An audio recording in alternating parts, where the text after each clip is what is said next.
Сәлеметсіздер ме? Менің атым Руслан. Ал менің атым Мадина. Біз дәрігер болып адамдарға жәрдемдесуді армандаймыз. Сондықтан біз сіздерге біреу жарақат алса, не істеу қажеттігі туралы айтып бергіміз келеді. Мұртынан қан кеткен болса, сіз не істеуіңіз қажет? Жарақат алған адамды денесін алдына қарай сәл еңкейтіп отырғызу қажет.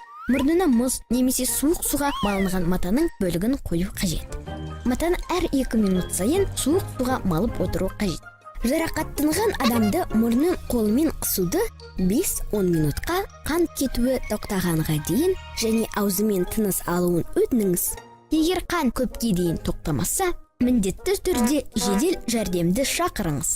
103 нөміріне телефон соғыңыз, немесе ересектердің телефон соғуын өтініңіз. Не істеуге болмайды? Басын артқа қатты шалқайтуға болмайды. Себебі қан көмейге түсуі мүмкін.